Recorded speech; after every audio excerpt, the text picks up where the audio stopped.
And who did the people who are in charge, which is the church, put in charge of the king and the king's people, who are the aristocracy, who are so-called black people, when the church took over the king? They put the jester in charge of the king, the comedian. And all you have to do is look around and you can easily see that the jester or the comedian is our new king now. They told us this is what they did when they did the Kings of Comedy tour. They gave us one comedian for each of the 4 Barbary states. And they gave it that name, the Kings of Comedy, for a reason. All of them are living like kings. But who are our real kings? Because they're at the bottom now. They made a joke out of the monarchy. They mocked the monarchy. And how do we know this? Well, let's just take a quick look at Mardi Gras in Galveston and in New Orleans. And we'll take a quick look at their floats. Okay? And what do we see? We see the dancing queen and the dancing king. Ugly, fat, big, nasty looking queens. Now, instead of ruling the kingdom, they mock the king and the queen by having them being made fun of and dancing. And notice that while they make all these jokes about the king and the queen, who do they hold in the highest of esteem during their parades? Who do we see everywhere looking like he's just the man? Who is it that they're worshiping in their Mardi Gras parades, which they distorted after they took over each city that they celebrate these Mardi Gras events in? Well, they like to call him Lord Bede Goticus, who's the Joker, who's the Jester. And who else is he? They tell you exactly who he is in their parades. He's Momus, the Greek god that just so happened to be expelled from Mount Olympus by Zeus, who was tied to a rock, just like Prometheus was in the Caucasus Mountains.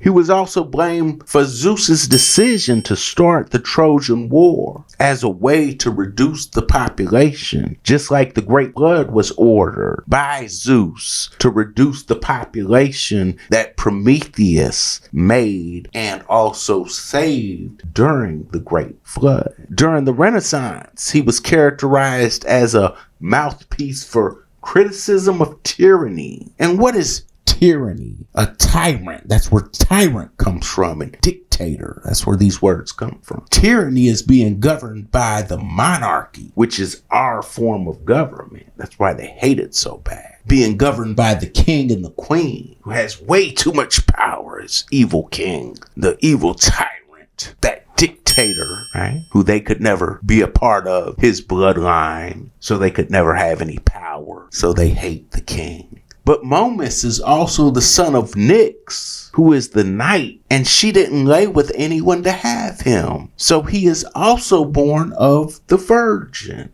Momus is also the Joker in the card deck. And when we play spades with the Joker is the top card over the king and the ace. And when we don't have any jokers and we play with the 2s instead of the Joker, the smallest card becomes the biggest card of all of the cards. The one at the bottom becomes the most powerful. And these are all examples of how they take the bottom of society, the disgruntled, and the ones who are looked down on, and place them on top. This is the motto of the Christians all throughout the Bible. And you can look this up in a lot of different places. Just for example, Mark 9:35 says, "And he sat down and called the 12, and he said to them, if anyone would be first, he must be last of all and servant of all." Matthew 20:16. So the last will be first and the first last. And Luke 13:30. And behold, some are last who will be first, and some are first who will be last.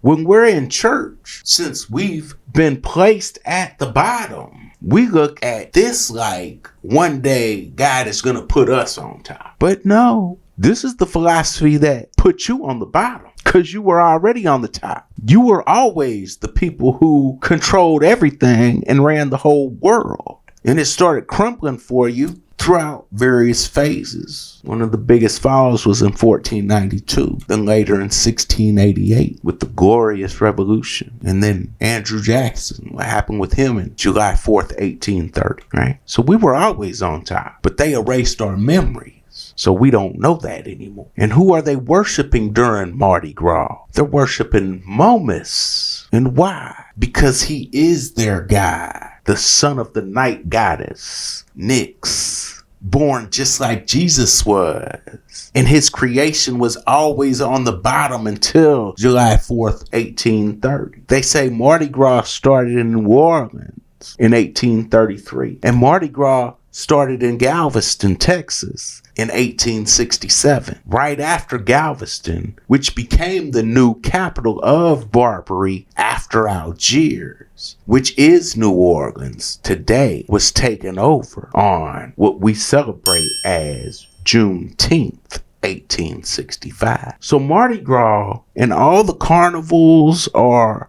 a celebration of them taking you over. And they throw it right in your face, but we don't see it. But that's why it's so important that we start to see what's going on so we can stop looking like complete fools. And so we can stop worshiping who they call the Joker